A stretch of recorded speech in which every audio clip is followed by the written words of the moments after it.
only really one person out there that really bothers me. I didn't really believe dude could be president. I didn't really believe it could happen. I mean, if you notice on the past recent records, I have never even mentioned the president's name because I think that makes him more famous and makes him more important than I really feel he is. So I won't say his name. People are like, why didn't you mention it? I'm like, what can I say about dude that hasn't been said? I think we all know, people know that foul and we have to address it some kind of way, you know? I'm just talking about the whole situation. We already know I don't give a about that clown motherfucker.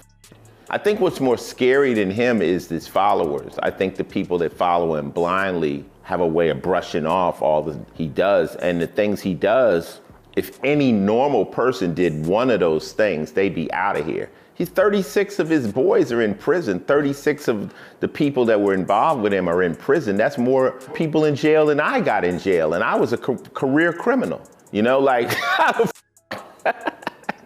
Musician and actor Ice-T spilled it all with Revolver on one Donald John Trump. No, it's just Trump. He's a dumb and he does dumb.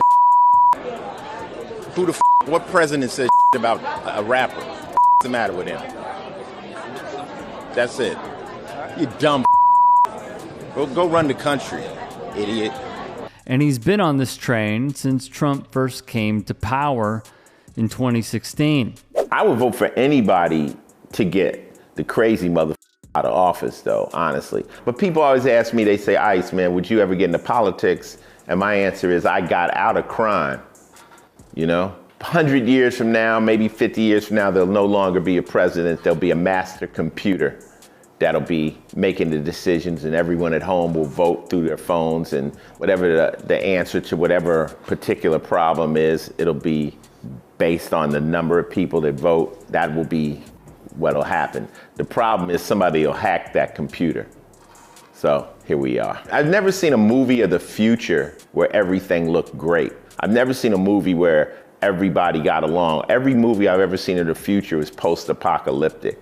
So I guess the apocalypse is imminent, no matter what. It's almost eerie hearing this talk of voting, considering Elon Musk knew the results of the election before the final whistle was blown. Bloodlust was made during these last 3 years of wildness that has happened on Earth with the primaries, the elections, all the madness that has happened in the United States. It was impossible to make a happy record. I mean, things were happening right now. I've lived through Bush, I've lived through Clinton, I've lived through Obama, I've lived through a few presidents, you know, even Reagan. Sure. I've never felt this tense. I've never felt this uneasiness. Maybe it's because of the internet and we're all communicating and we can actually see how everyone feels. Kind of like before the internet, you only knew how the people in your neighborhood felt. Sure. Now you know how the world feels.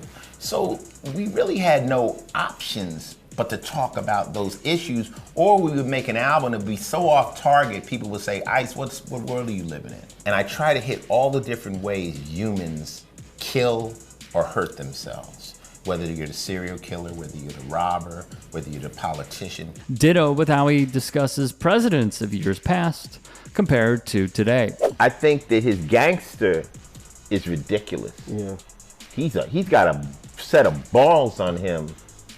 He would be a great, he's a gangster. Yeah.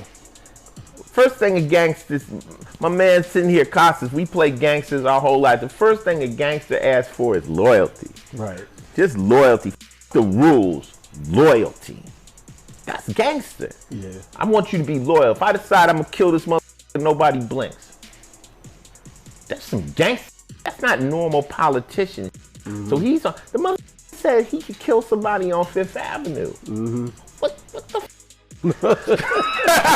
You know, this one is ill. He's ill. I didn't lie. I said, getting rid of, they're going against me? Had him fired, had him removed, had him shot, had him killed, have him dragged and quartered. I think that's why he likes, like the other dictators. He likes Putin. Because Putin's a gangster. Oh, gangster. Yeah. It's a super gangster, you know. True. The Korean cat, gangsters. Mm-hmm. So, you know, I don't know if Trump had full reign, who knows what would be going on. Right. But I met dude on 2 different occasions, and he never really made eye contact with me, you know. Interesting Trump didn't make eye contact, though it may not be too surprising to hear. But also, Ice-T's description of loyalty over the rules, like, say, the Constitution, is jarring, but on point. Racism is real. Yeah. But there's also a class situation that's going on out here where, you know, like I say, if a cop is in a gated community, he ain't got his hand on his gun because he knows these people, there's repercussions. But when he's in a poor neighborhood, whether it's the trailer park or my neighborhood, in the hood where I grew up, not where I live now, but in the hood, they quicker. Sure. Because there's no repercussions. That adds up to statistics. That's all I was saying. So, you know, whether you're the poor white kid they call trash, or you're Spanish, or you're Asian, that has always referenced the poor. Let's all get on the same side of the team. You know, once we all realize we're mad at the same, we're unstoppable. We're unstoppable. You know, they can't. Once we realize we're all on the same side. He also stated this about class consciousness and police brutality to Loudwire. Then there was ICE calling a shot back in 2016. Anybody but Trump. And I think Trump will start a civil war. I think he potentially could send us into a civil war. Yeah, you saw what happened in Chicago. He's fine. I think he's bringing out the worst America has to offer. He's just pulling out that dirty underbelly that we don't want to talk about, but we know it's there, and he's catching them and he's making them speak. Yeah, I think he could basically get us all killed. Yeah, anybody but Trump. I want to go back to something that he said in, I believe, the interview with Loudwire, which was this idea of class consciousness and unity, and how together the working class is unstoppable. And that is true. The problem is it is just so fragmented. It is seeping with division. I mean, we heard those who own farms in the middle of the country say that they are going to be decimated with their labor force, but they stand by their vote and they would continue to vote for this.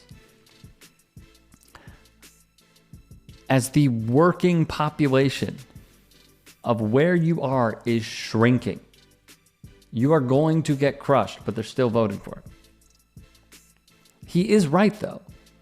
He is right. If there were to be this awakening, this reckoning of seeing through socialist practices how the working class can be represented, and if we were to unite, how we would want our demands to be met, I mean, it would be cultural revolution in this country. The issue is they think the man who's in charge right now is a populist, and he's not. You're seeing that he ran on all of these different policies, some that many chose not to pay attention to, or just one soundbite that they voted on, which Mark Maron railed against, the single issue Republican voter. So the message remains true. I just, not to end on a low note, I just remain pessimistic that we will reach that point.